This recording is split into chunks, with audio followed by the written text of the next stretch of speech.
Balita ko dumating mamaya eh. Oo naman anak, bagay na bagay.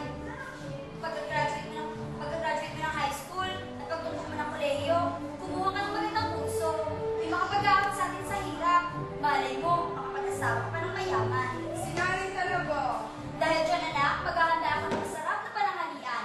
Bibili ako ng baboy, manok, 2 piling ng saging at ano nga ulit ang paborito mo? Yung garbanzos po, inay. O sige anak, bibili ako nun.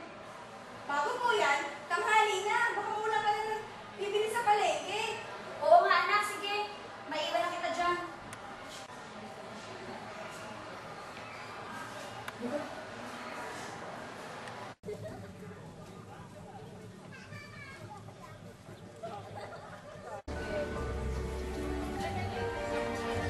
Aray! Ano ka ba? Isikip-sikip na ng daraanin mo. Takbo ka ba kung lumabas? Pasensya na po, Ali. Hindi ko po sinasadya. Nagmamadali po Pasensya, pasensya. Wala nang kawalang paningan din talaga sa pasensya. Nakakapatay ka ng tao. Magandang umaga ho, Aling Gondang. Nananabaho yata kayo. Ay, maganda umaga rin naman ho, Aling Marta. Naku, tila, nahihiyang wata ako sa pagtitinda eh. Ah, ganun ho ba? Sige, bigyan nyo nga ho ako ng mantika.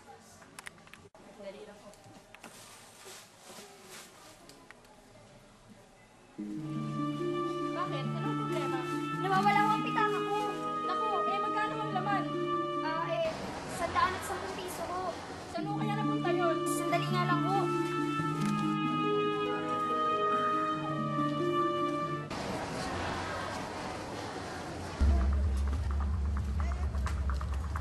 Nakita rin kitang nagpitang bata ka. Ikaw ang magnakaw ng pitaka ko, ano? Huwag mong ikaila. Hindi po. Hindi po ako manatatakan nyo. Wala akong alam sinasabi nyo. Anong pala? Huwag kang magkaila. Ikaw ang lumakaw ng wala ng iba. Sasaktan po ako. Pari ba'y binangga mo ako, ha? Magaling. Magaling sistema niyan. Kita nga kayo sa palengke. Aba, itong batang to, banggain pa naman ako pagpasok ko ng palengke. Hindi totoo Nang yan. magbabayad na ako ng pinamili at kapkapin na aking bulsay, wala nang laman. Mabuti ho, ipapulis nyo. Talaga dito ho sa palengke maraming batang mandurukot. Totoo yan. Tara, sumama ka sa akin.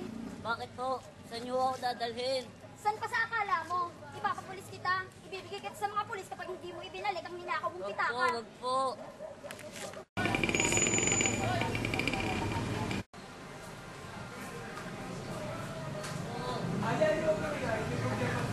Eto ang batang to, kinuko ko ang aking pitaka. Hindi po totoo yan. Oo, sigurado tuhog siya dahil kanina nung pagpasok ko ng palengke, binangga niyo ako sa sadya. At ang kanyang mga kamay na ay nalagyan ko sa aking bulsa. Ikaw, saan dinarita ka ng aling ito? Magsalita ka ng sabi kayo to, kung hindi dadalhin kita. Wala ko ako nakuha sa kanya ng masyado. Kasi kapapal yung ako ngayon. Eh wala kayong makuha sa akin. Hindi mo ako mandurukot. Maski kagaban, ano pa kakatabi namin sa'yo kung naipasok na sa kapang ng turukon? Ha? Di ba kanya kayo di ba kanya kayo mga tekas kung lumakat? Dala-dalawa, tatlo-tatlo? Naku, mamang pulis, mabuti mo yata itali na yan sa kwartel. At pakaroon ay matawag at magsabi ng totoo. Kung karang-karang madadalas sa kwartel ng walang ebidensya, kinakailangan kahit paano, meron tayong konting ebidensya na magpapatunay na siya talaga ang kumuha ng inyong pitaka. Paano kung hindi siya? Eh ano pa ho bang ebidensya ang hinahanap nyo?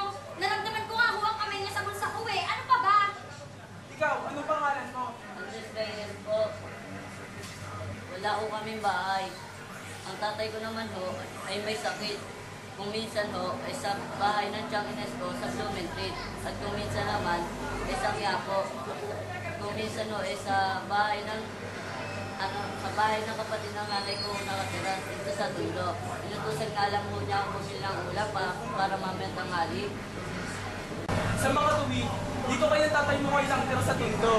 Oo, pero dito lang mo alam ang kali at hindi ng bahay. Dahil alam mo ako at hindi po ako marunong magbasa.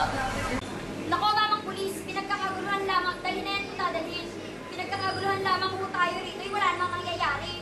Sabihin nyo kung hindi nyo ho kaya at tatawag ko na ibang pulis. Hirap sa inyo, sabat kayo ng sabat. Kung gusto nyo dalhin ito, ngayon sa kwartel, pwede kayo sumama sa akin. Doon nyo sabihin ang gusto nyo sabihin, doon nyo gawin ang gusto nyo gawin.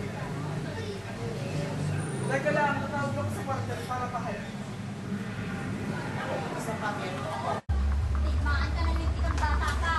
Kung walang pinamay yung pulis na magpapaamin sa'yo, ako mismo gagawa ng kaamin mo. Saan mo dinala ang pitaka ko, ha? Saan? Saan? Kapag niyo po mga ngayon, Sinungaling!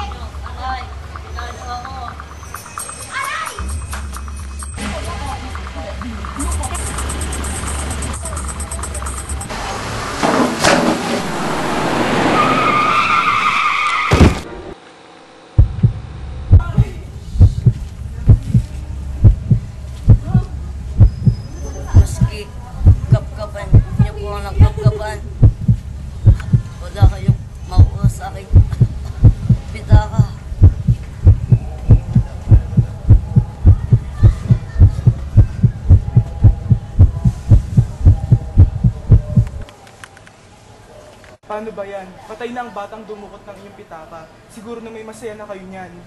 Sa tingin niyo po ba may sasagutin ako sa nangyari? Sa palagay ko, wala naman. Pobreng tsuper na ang mananagot ng lahat. Siya na rin sasagot sa pagpapalibing. Wala ka nang iintindihin. Makakaalis na po ako.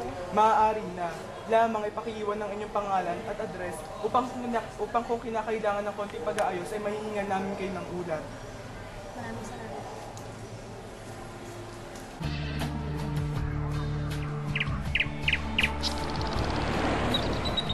Uy, Nay! Saan po kinuha pinabili mo niyan? Sa pitaka ko. Pero Marta, naiwan mo ang pitaka mo. Kanina kinuha kayo para pamili ng sigarilyo pero nakalimutan ko na ibalik. Marta! Eh, kapkapan. Niya po ang nagkapkapan. Wala kayong makuha sa akin. Pitaka.